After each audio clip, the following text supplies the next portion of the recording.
I was crouched behind a half-collapsed wall in Helmand when the sat phone buzzed. One vibration, then another.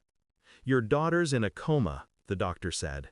His tone wasn't professional, it was human, wounded. "Your ex-wife's boyfriend, the things he did are unimaginable." I stared at the dust rising from the blast site.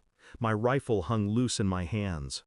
"The sheriff isn't filing a report," he added quietly. "He's the mayor's son." I said nothing. Just listened to the static bleeding through the line. "Legally," he whispered, "there's nothing we can do." The mission in front of me dissolved. The orders, the coordinates, the targets, all of it vanished beneath a new directive that burned into my mind like tracer fire. I ended the call, and just like that, I had a new mission. The flight home was silent. Every second felt rehearsed. Every face around me blurred into insignificance. When I reached the hospital, she was unrecognizable. Tubes, machines, bruises where innocence should have been.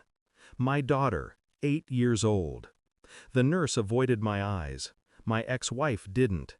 She looked up from her chair, guilt shadowing her features. "It wasn't his fault," she said too quickly. "He said she fell. He said." I'd heard that phrase in interrogation rooms, not hospital corridors. I nodded once, coldly. Then, "We'll find out, won't we?" Her eyes flickered, a warning, a plea, I didn't care which. Inside, something fractured, but not in grief. It was the sound of control being rebuilt layer by layer. I started quietly, like all missions begin. Phone records first. His number was saved under Coach. Calls, texts, nights when my daughter was at a sleepover. Then came the visits. I walked the perimeter of their house at midnight, the way I'd once circled Taliban compounds. Every detail became a piece of evidence, a tire tread, a curtain shift, a reflection in glass. She thought I was mourning. I wasn't. I was mapping. The sheriff brushed me off. "No evidence," he said, "just accusations." But I didn't need evidence. I needed confirmation. At dawn, I visited a private lab. A hair sample. Blood from under her nails. "Run it," I told them. "Match it to this." I dropped a napkin with his DNA from a beer glass. The technician hesitated, sensing the gravity. How long? 48 hours. 48 hours. Enough time to make peace with what I already knew. I spent that time by her bedside. My daughter's breathing was shallow, mechanical. The hum of the ventilator became a metronome for my rage.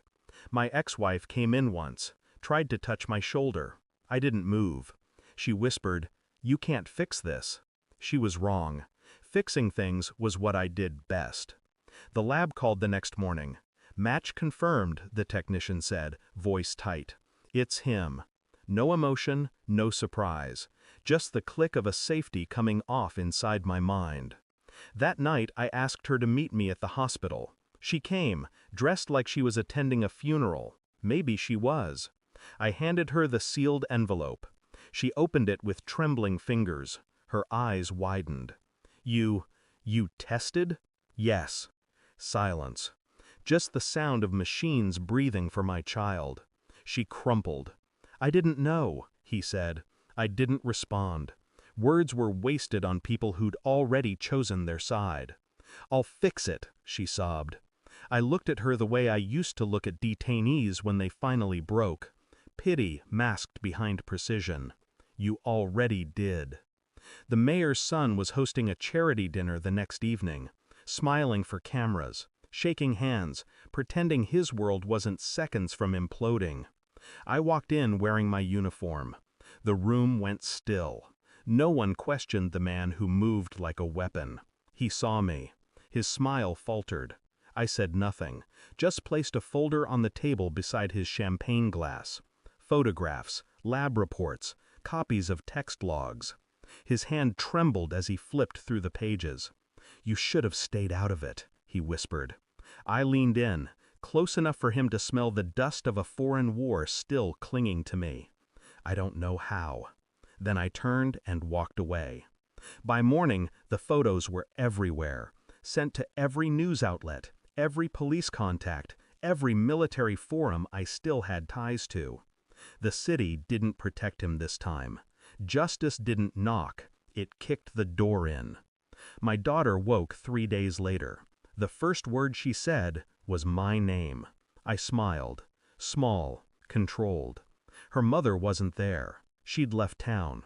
Or was hiding. I didn't care which. I sat by the window, watching dawn crawl over the city. The light looked different now. Colder, cleaner. There's a strange peace that comes when the world finally admits what you already knew. People think revenge is loud, explosive, but real vengeance is silence. It's watching someone drown in the truth you handed them. I brushed my daughter's hair gently and whispered, "You're safe now." Outside, the sirens screamed for someone else. Inside, I finally stopped hearing the war. Thanks for watching. Don't forget to like, share, and comment. Subscribe now to Cheating Stories Insight World for more amazing stories.